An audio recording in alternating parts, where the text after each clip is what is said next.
Hi everybody, this is Brian Sterling again from backinsight.com. Today I want to do two videos. One would be just for background purposes, just to let you know where I've come from and who I am, and what gives me the capability and the right to tell you or advise you on how to hold or improve your posture. Secondly, I'll talk about the art of sitting, how to sit gracefully. Okay, but the first, let's focus on the first one, where I came from and how I came to be as far as, I think, proficient as far as advising people how to hold their back and improve their posture.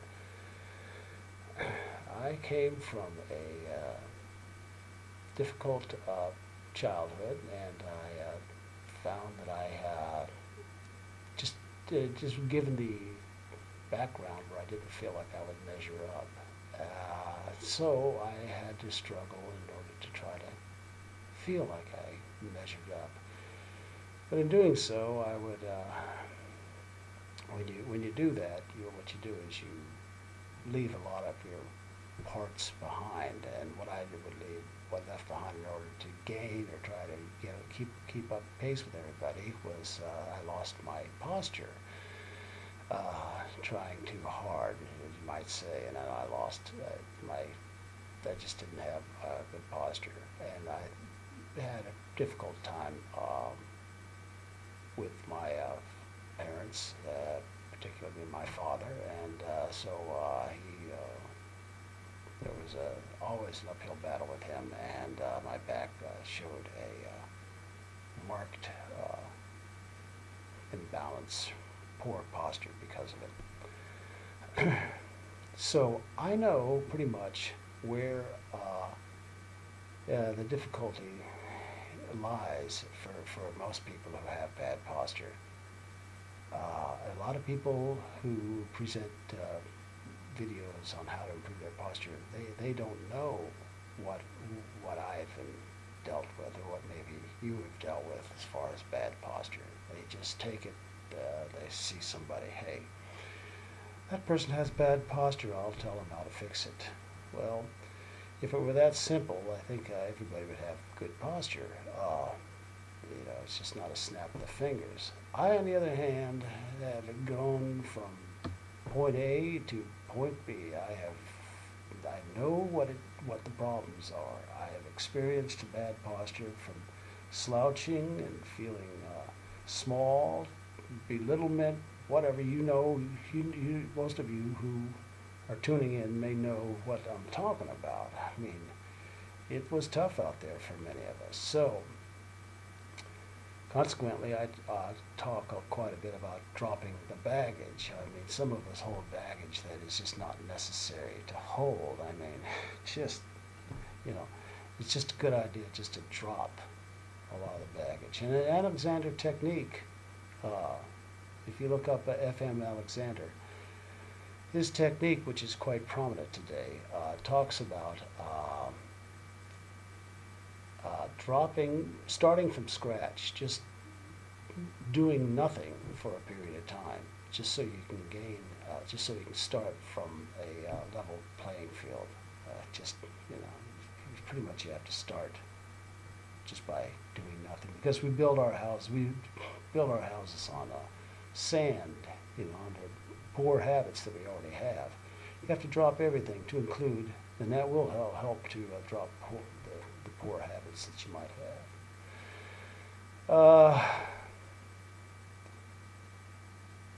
Secondly, thirdly, or whatever, I don't know where I'm going to go with this, but I do know what poor posture is, and it usually is the chest goes down, shoulders go down when you have poor posture. Of course, you don't have any self-confidence, and you lose your the wind in your sails is gone. So your shoulders go down, your chest is lowered.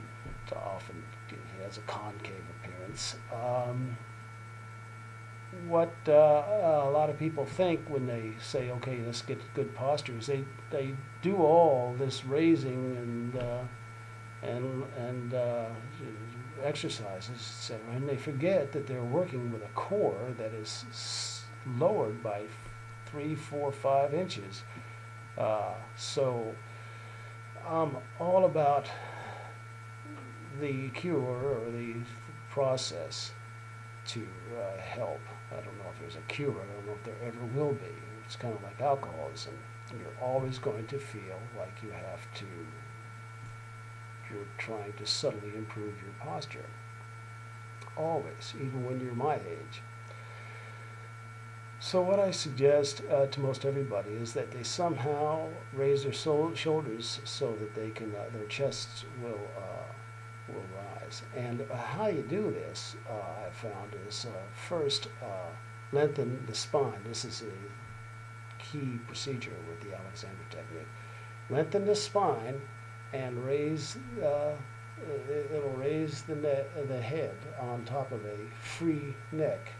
And you can do this, the key about this is that you can do this and it's not too much of a psychological, there's no psychological deterrent when you do this. You can do this subtly and you won't be perceived as you're trying to get, to over showmanship or whatever. You can do it subtly in the grocery store, at work. You can lengthen the spine and free the neck, and it's a subtle movement, so you can do this without feeling that you're overdoing it. It's just a subtle posture improving movement.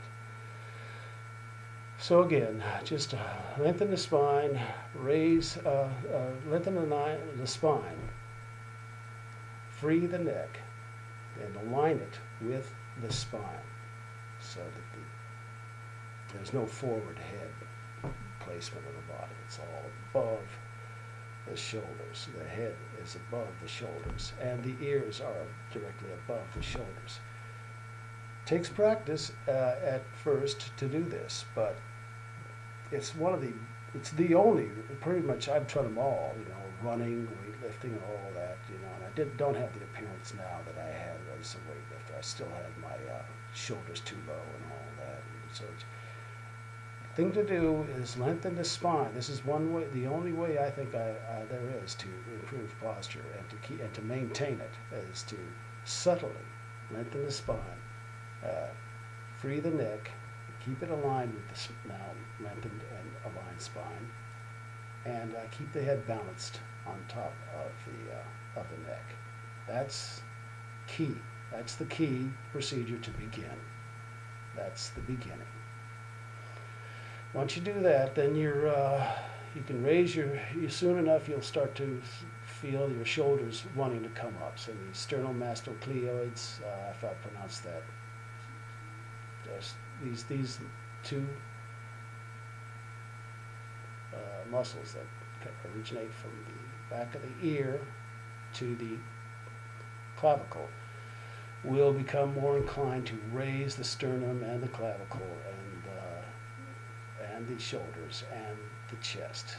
That's the procedure that will occur in time as you keep your head and keep your lengthened spine maintained and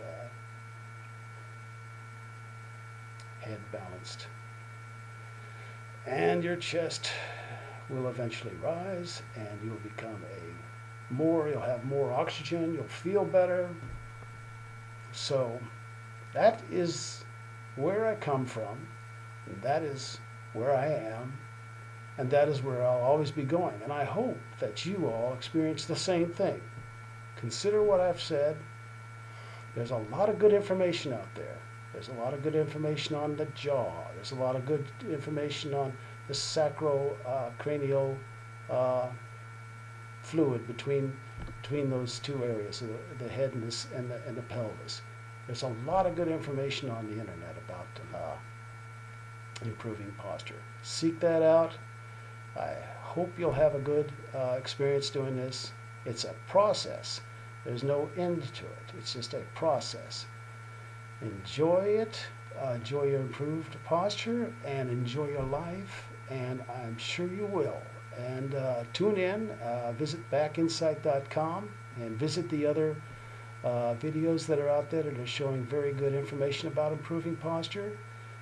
And that's all I have from here. Bye-bye.